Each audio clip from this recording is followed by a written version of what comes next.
Today We Live, chapitre 8.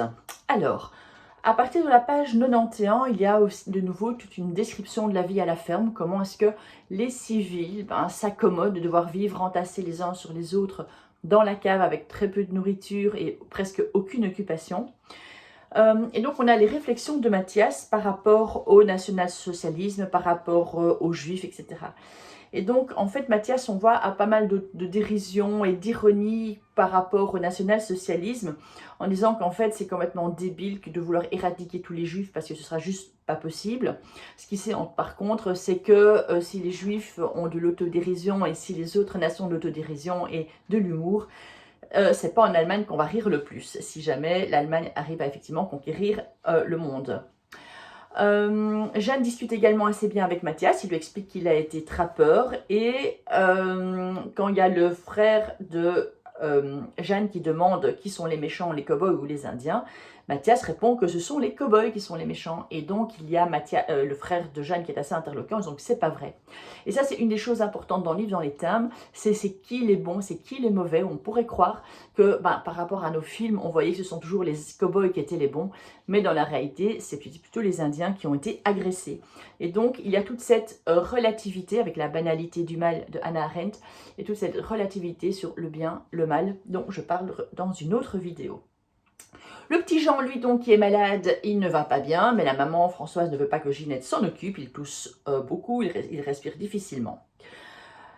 À un moment donné, il y a Matthias qui caresse les cheveux de René, qui blottit contre lui, et puis tout d'un coup, waouh, il a comme ça, il est submergé par un souvenir horrible. Et c'était quand il était au camp de Sachsenhausen pour tester des munitions. C'est un camp où on a des prisonniers, on a des juifs.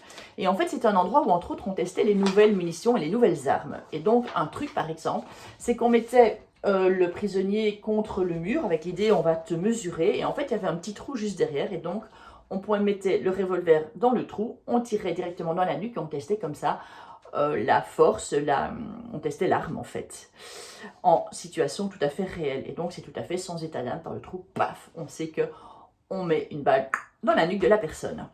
Ensuite, après avoir testé ces armes, c'est à la page 100, c'est aussi un moment assez intéressant à lire, ces quelques pages. En fait, ils sont dehors et il y a un énorme tas de cheveux. En fait, les femmes et les filles qui avaient des enfants, qui avaient de belles chevelures, en fait, on les scalpait pour après pouvoir en faire des perruques. Et donc, en fait, il est là dans ce camp. Il y a une énorme montagne de ces cheveux, de ces scalpels qui sont là. Et puis, avec le vent, il y en a un ou l'autre qui s'envole.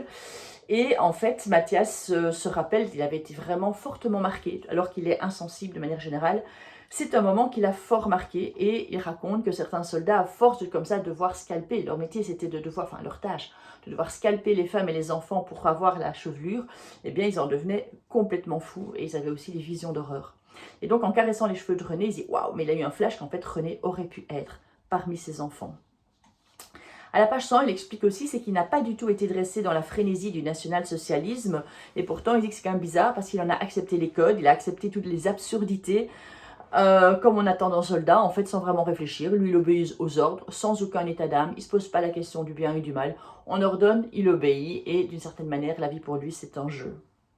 Il se pose aussi la question de c'est la responsabilité de chacun en se disant, mais enfin, les gens sont vraiment cons.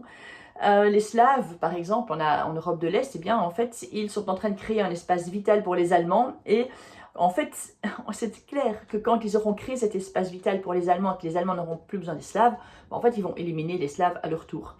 Et d'ailleurs, il se rappelle qu'il y en avait un qui devait creuser des fosses. Et en fait, d'une certaine manière, hein, parfois, en fait, les Allemands faisaient creuser les fosses communes aux gens qu'ils allaient tuer.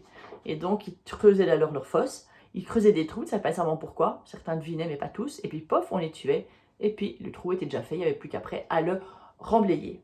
Et donc, il y a un Slave qui avait dit que c'était vraiment trop con, hein, parce qu'en fait, ils creusaient eux-mêmes leur tombe. Et Matthias s'était dit, ben, vous ne savez pas comme vous avez raison.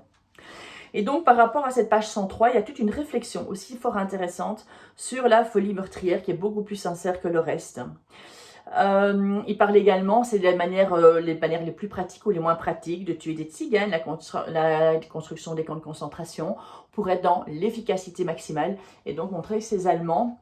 Et donc on parlera bien sûr je ne trouve plus le nom maintenant, qui est à la... oh purée, je ne trouve plus le nom, enfin ça je le donnerai par après, mais donc qui est à la source de l'organisation de la solution finale. Et en fait, ben, c'est simplement, je réfléchis pas, je suis les ordres et il faut que ce soit efficace.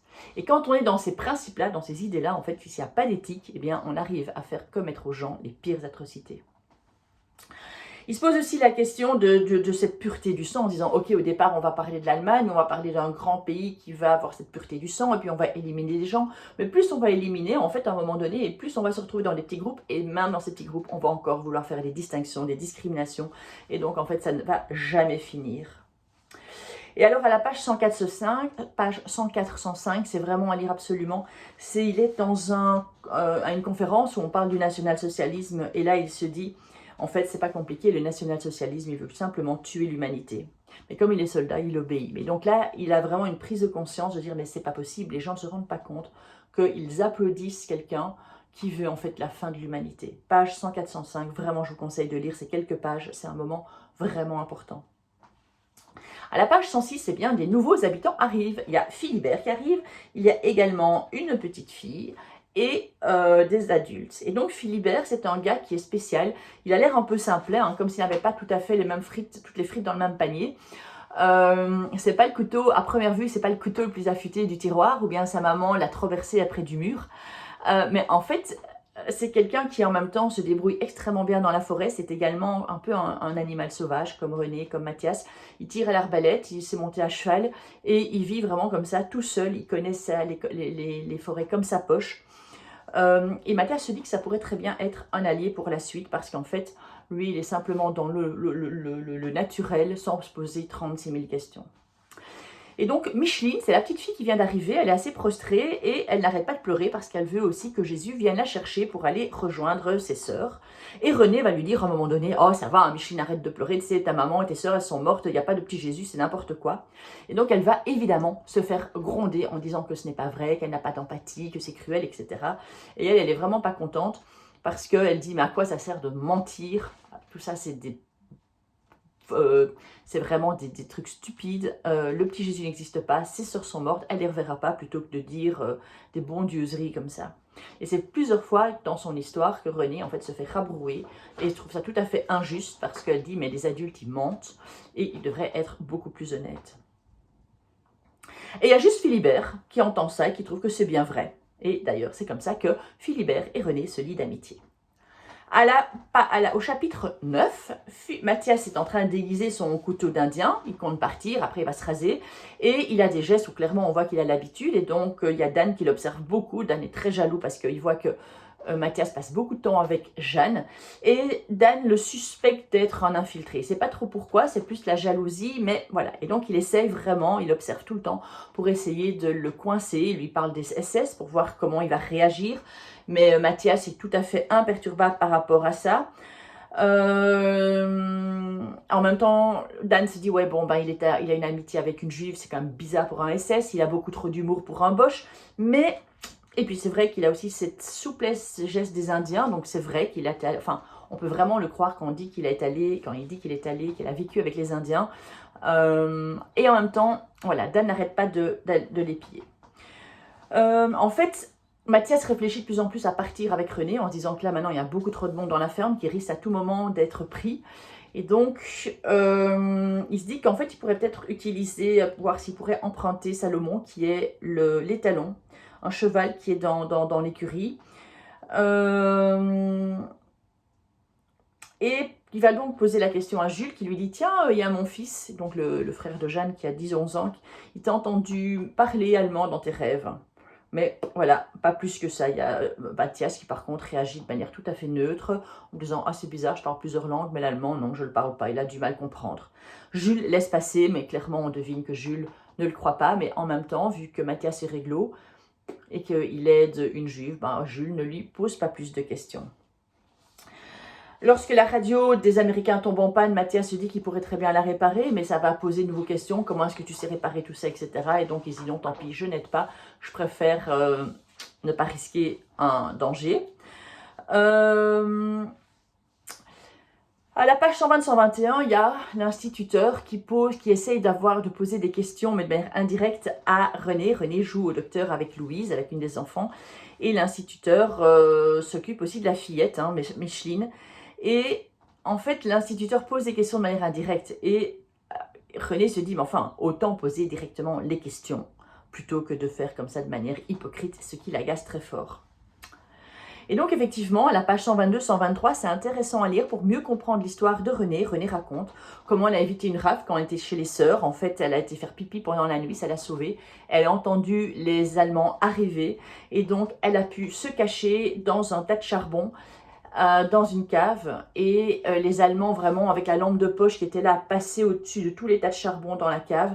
Elle était vraiment là-dedans, n'osant plus bouger. Et puis les Allemands sont sortis, et donc c'est vraiment le self-control que René a souvent qui est impressionnant. Mais là, en fait, ce cauchemar, il arrive très très régulièrement, et maintenant elle sait que le fait qu'elle a pu le verbaliser, qu'elle a pu en parler à quelqu'un, c'est fait, elle va être en paix avec ça. Et on se rend vraiment compte que régulièrement, en fait, elle joue à cache-cache avec la mort, avec les rafles, et elle a de la chance. Et puis elle a aussi de très bonnes anticipations et un très très bon self-control. Le chapitre 10, Mathias est dans l'étable avec Jeanne et elle l'embrasse et crac crac, ils font l'amour tous les deux. Un peu plus tard, ils entendent des tirs d'obus tout près, donc les gens dans la cave ne voient pas les visages de Jeanne et de Mathias qui reviennent légèrement rouges, puis ils sont fortement occupés évidemment à entendre ces obus qui tombent. En fait, ils sont allés chercher le lait, hein. Jeanne a trait les vaches, et puis il y a sous ces seaux à porter, et donc ils amènent le lait, et Sidonie dit « Ah, mais nous sommes le 24 décembre !» C'est vraiment bizarre en fait de se dire qu'on va fêter Noël dans ces conditions-là, et certains se disent « Et si on faisait une crèche vivante ?» Mathias avait envie de partir, mais René a envie de participer à cette crèche vivante, et il se dit « Ok, ben c'est pas grave, on va encore un petit peu attendre parce que bon, si René a envie, on ne va pas dire non à René. » Mais il est très très impatient de se retrouver de nouveau seul avec René, loin du danger. À la page 132-134, il y a les enfants qui sont ensemble dans la chambre de Jules et de Berthe parce qu'ils vont se déguiser pour la crèche.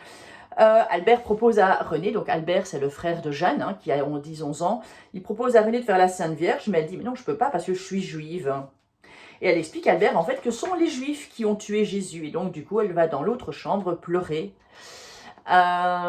Louise vient la consoler, elle fait la paix avec Albert et en se disant, vous savez, Jésus, il y a longtemps. Mais on sent vraiment que dans l'éducation à l'époque, la religion est vraiment très très importante, puisque rappelez-vous, la plupart des écoles étaient des écoles catholiques, ils avaient donc le catéchisme, on allait à la messe à l'église, et donc surtout dans les Ardennes, ce catholicisme est fort vivant, et donc ça fait partie de ce que les enfants apprennent.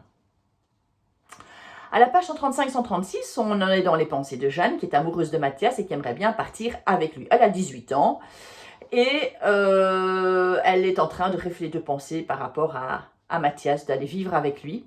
Et elle ne s'est pas rendu compte que Dan est rentré dans la chambre. Et il tente de la violer, mais heureusement, Jules arrive. Il avait été prévenu que Dan était parti. Il dit, oula, bizarre. Et donc, il a suivi Dan et il arrive juste à temps pour que Jeanne ne soit pas violée. C'est en fait Philibert qui a prévu Jules que Dan avait suivi Jeanne. Et donc, Jules en a marre et il dit « Demain, je fous tout le monde dehors ». Évidemment, au chapitre 11, Dan est tout à fait furieux. Il sait que Mathias a baisé avec Jeanne et il en a perdu la tête de jalousie. Il dit « C'est pas possible ». En fait, il se rend compte que s'il n'avait pas violé, même après avoir violé Jeanne, il aurait été capable même de la tabasser. Il dit « Mais c'est quoi toutes ces pulsions négatives qu'il a ?» C'est la soirée de Noël et donc les enfants vont jouer Marie, l'ange Gabriel. Et Renée est vraiment impressionnante, elle impressionne tout le monde parce qu'elle connaît toute la tirade de l'ange et elle est vraiment habitée par son rôle, elle est vraiment impressionnante. Ce qu'elle rajoute par contre par rapport à la tirade de l'ange qui est classique de la Bible, c'est qu'elle dit à Marie, tu vas beaucoup souffrir à cause de ton fils. Et ça choque complètement tout le monde, sauf évidemment Mathias qui adore et Philibert qui trouve ça rigolo. Ensuite, eh bien, les gens vont un peu boire, on sort l'eau de vie que Jules avait gardée, on se dit, bon ben voilà, on espère quand même ça va bientôt être fini, c'est le moment pour un peu se détendre, et donc on sort l'eau de vie. Et pour la première fois. Par contre, le point négatif, c'est que Jean, le petit enfant qui allait très très mal, eh bien, il va de plus en plus mal. Il crache du sang de ses poumons et Ginette s'occupe enfin de Jean, ce qu'elle aurait dû faire depuis bien plus longtemps. Et Ginette fait penser à Mathias, à sa maman indienne, à sa mère indienne adoptive, qui était aussi une guérisseuse.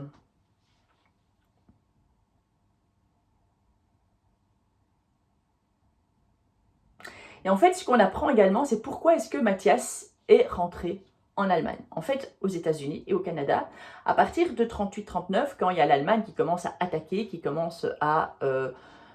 donc par exemple avec l'Anschluss, avec l'Autriche, eh bien les Allemands, on n'a plus confiance en eux. Et donc les Allemands sont mis dans des camps d'internement. Et c'est pour ça qu'il est en fait retourné en Allemagne, parce qu'il n'était plus en sécurité au Canada, ou alors il aurait dû vivre seul ou avec les Christ, mais il n'avait plus envie, il s'est dit voilà, je rentre, le temps est fait.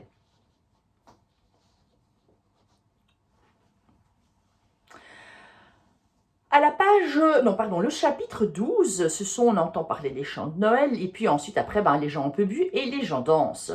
Jeanne et Mathias dansent, Dan est dans le coin, comme d'habitude, il scrute évidemment tout le temps les moindres faits et gestes de Mathias. Et à la fin de la danse, les Américains, c'est olé olé, mais les Allemands, à la fin de la danse, vu que Mathias, en fait, on comprend au sens et qu'il vient d'une famille qui est cultivée, en fait, à la fin, il fait le petit geste avec les tchouks, un peu comme ça, garde à vous, avec les pieds qui font clic, comme ça. Et donc, là, il s'est trahi. Et il y a Dan qui dit « Je le savais, c'est un boche, je le savais, c'est un boche ». Et au lieu de réagir avec sa nonchalance habituelle, les mais non, c'est comme ça, machin, etc., pas du tout, Mathias se raidit et il a un réflexe stupide, il s'empare d'un fusil mitrailleur, il menace tout le monde, il leur donne des couvertures, des vêtements en disant qu'il va partir avec René.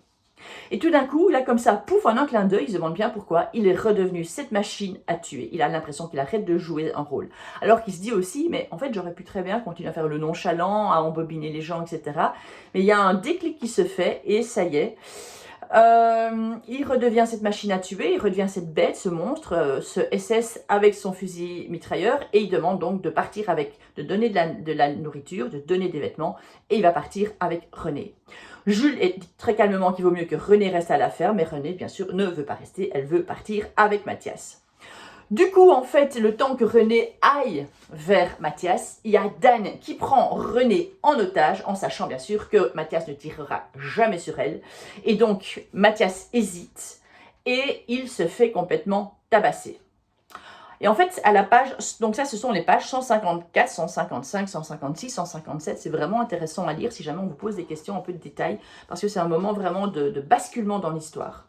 Et Jules, à la page 157, dit qu'en fait, il a toujours deviné, c'est que Mathias était allemand. Mais il le trouvait sympa.